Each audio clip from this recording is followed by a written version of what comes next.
Ven, Espíritu Santo, llena los corazones de tus fieles y enciende en ellos el fuego de tu amor. Envía tu Espíritu y serán creadas todas las cosas, y renovarás la faz de la tierra. Oremos. Oh Dios, que has instruido los corazones de tus fieles con luz del Espíritu Santo, concédenos que sintamos rectamente con el mismo Espíritu y gocemos siempre de su divino consuelo. Por Jesucristo nuestro Señor. Amén. Número 1471 del Catecismo de la Iglesia Católica. Las indulgencias. La doctrina y la práctica de las indulgencias en la Iglesia están estrechamente ligadas a los efectos del sacramento de la penitencia. ¿Qué son las indulgencias? La indulgencia es la remisión ante Dios de la pena temporal por los pecados ya perdonados, en cuanto a la culpa que un fiel dispuso y cumpliendo determinadas condiciones consigue por mediación de la Iglesia, la cual, como administradora de la redención, distribuye y aplica con autoridad el tesoro de las satisfacciones de Cristo y de los santos. La indulgencia es parcial o plenaria, según libere de la pena temporal debida por los pecados en parte o totalmente. Todo fiel puede lucrar para sí mismo o aplicar por los difuntos a manera de sufragio las indulgencias tanto parciales como plenarias. Las penas del pecado. Para entender esta doctrina y esta práctica de la Iglesia es preciso recordar que el pecado tiene una doble consecuencia. El pecado grave nos priva de la comunión con Dios y por ello nos hace incapaces de la vida eterna, cuya privación se llama la pena eterna del pecado. Por otra parte, todo pecado, incluso venial, entraña apego desordenado a las criaturas, que es necesario purificar, sea aquí abajo, sea después de la muerte, en el estado que se llama purgatorio. Esta purificación libera de lo que se llama la pena temporal del pecado. Estas dos penas no deben ser concebidas como una especie de venganza infligida por Dios desde el exterior, sino como algo que brota de la naturaleza misma del pecado. Una conversión que procede de una ferviente caridad puede llegar a la total purificación del pecador, de modo que no subsistiría ninguna pena. El perdón del pecado y la restauración de la comunión con Dios entrañan la remisión de las penas eternas del pecado, pero las penas temporales del pecado permanecen. El cristiano debe esforzarse soportando pacientemente los sufrimientos y las pruebas de toda clase, y llegando el día, enfrentándose serenamente con la muerte, por aceptar como una gracia estas penas temporales del pecado, debe aplicarse tanto mediante las obras de misericordia y de caridad, como mediante la oración y las distintas prácticas de penitencia a despojarse completamente del hombre viejo y a revestirse del hombre nuevo. En la comunión de los santos, el cristiano que quiere purificarse de su pecado y santificarse con ayuda de la gracia de Dios, no se encuentra solo. La vida de cada uno de los hijos de Dios está ligada de una manera admirable en Cristo y por Cristo, con la vida de todos los otros hermanos cristianos en la unidad sobrenatural del cuerpo místico de Cristo, como en una persona mística.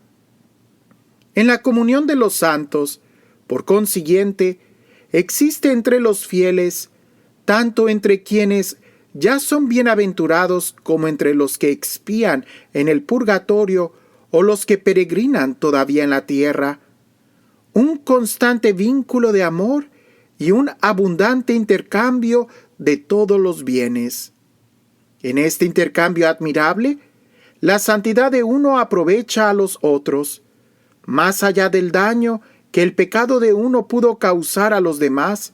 Así, el recurso a la comunión de los santos permite al pecador contrito estar antes y más eficazmente purificado de las penas del pecado. Estos bienes espirituales de la comunión de los santos los llamamos también el tesoro de la Iglesia, que no es suma de bienes como lo son las riquezas materiales acumuladas en el transcurso de los siglos, sino que es el valor infinito e inagotable que tiene ante Dios las expiaciones y los méritos de Cristo nuestro Señor, ofrecidos para que la humanidad quedara libre del pecado y llegase a la comunión con el Padre. Solo en Cristo, Redentor nuestro, se encuentran en abundancia las satisfacciones y los méritos de su redención.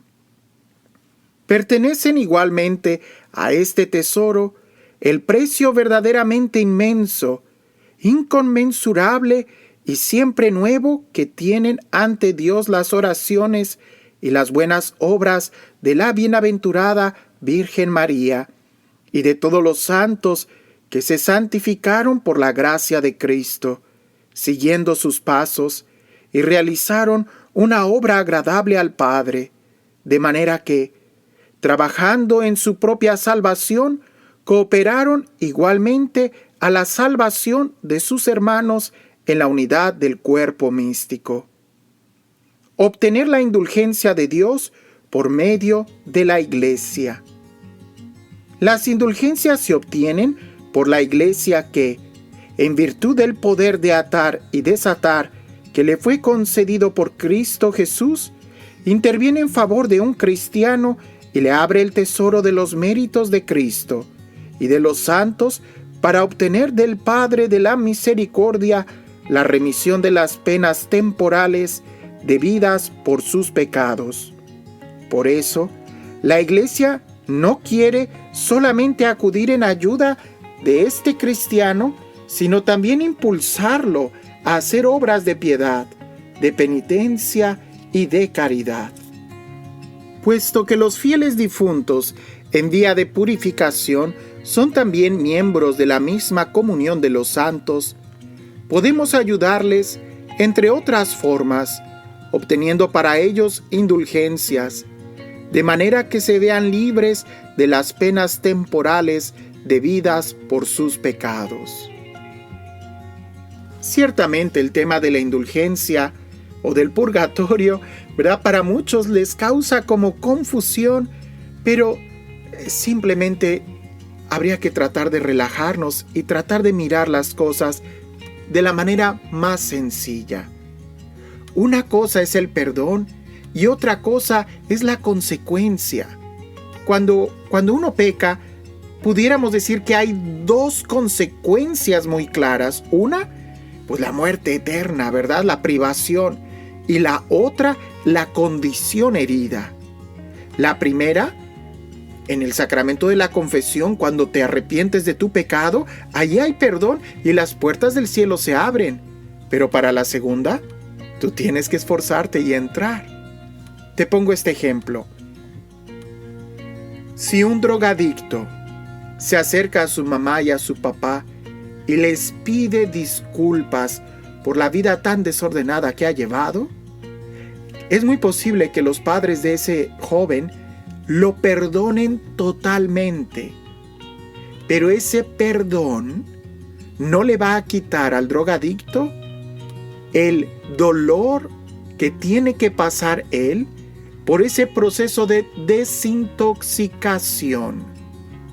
son dos cosas diferentes. Una cosa es conseguir el perdón de su papá, de su mamá, que vuelva a confiar en ellos, y otra cosa diferente es el proceso de desintoxicación. No habría caso de pasar por un proceso de desintoxicación si no hay perdón, ¿verdad? Porque hay perdón, es que pasamos por el proceso de desintoxicación. Pues bueno, nadie va a entrar al cielo, ¿verdad?, con alguna mancha o con alguna cuestión herida. Por eso el purgatorio es ese proceso de purificación, si te ayuda, de desintoxicación, para que en el cielo todos podamos amar en plenitud. Valdría la pena volver a leer de manera detallada, de manera más despacio, estos números que acabamos de leer de la indulgencia, y trata de pensar en este ejemplo, el del joven que pide perdón, ¿verdad? Fue drogadicto. Él recibe el perdón, pero tiene que pasar por un proceso de desintoxicación. El perdón no le va a ahorrar ese proceso de desintoxicación.